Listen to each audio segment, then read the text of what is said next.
1. Creation of the world. In the book of Genesis, the creation of the world is described in the first chapter. God created the world in 6 days and rested on the seventh. Day 1. God created light, separating it from darkness, calling the light day and the darkness night. Day 2. God created the sky to separate the waters above from the waters below. Day 3. God gathered the waters to reveal dry land, calling it earth, and brought forth vegetation. Day 4. God created the sun, moon, and stars to govern the day and night and mark seasons, days, and years. Day 5. God created sea creatures and birds, blessing them to be fruitful and multiply. 6. Day 6. God created land animals and humankind, making man in his own image, giving them dominion over the earth. Day 7. God rested, blessing the seventh day and making it holy. 2. The fall of Lucifer. Rebellion in heaven. Lucifer, one of the most powerful and beautiful angels, rebelled against God, aspiring to be equal to him. This rebellion led to a war in heaven. Expulsion.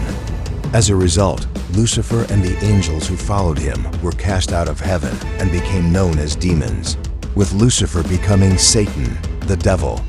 Biblical references. This event is hinted at in Isaiah 14:12-15 and Ezekiel 28:12-17.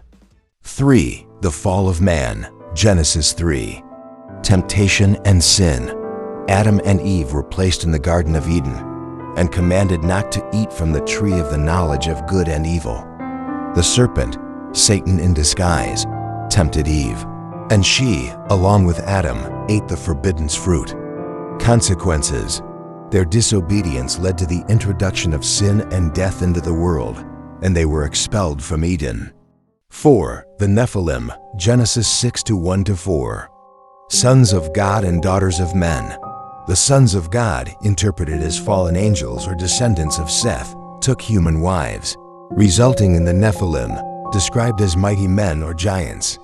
Judgment. Their existence was one of the reasons for God's decision to cleanse the earth with the Great Flood. 5. The Great Flood. Genesis 6-9. Corruption of humanity. Humanity became increasingly wicked, prompting God to decide to destroy it with a flood. Noah's Ark. Noah, a righteous man, was instructed by God to build an ark to save his family and pairs of animals.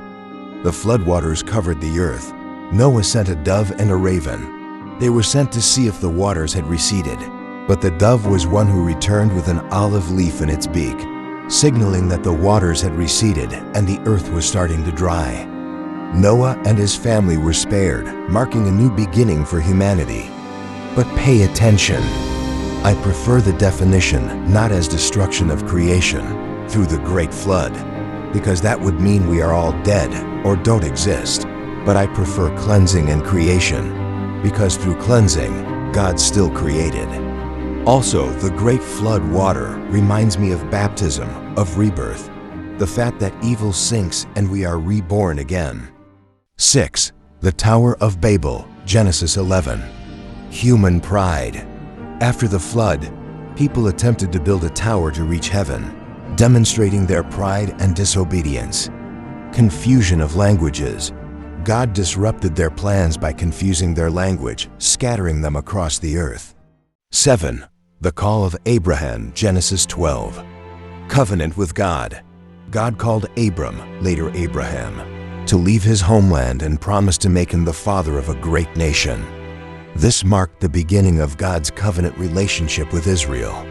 Genesis 12:2-3. I will make you into a great nation, and I will bless you. I will make your name great, and you will be a blessing. I will bless those who bless you, and whoever curses you, I will curse. And all peoples on earth will be blessed through you.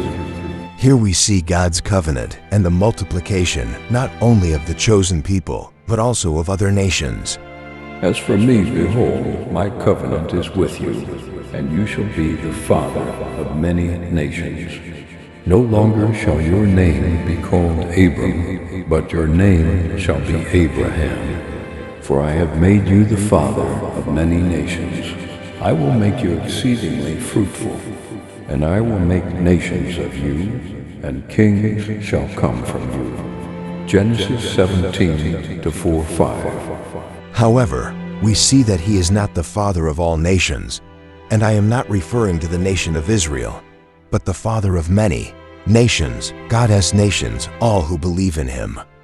God's covenant is not limited to a single nation, but also, not all nations will believe.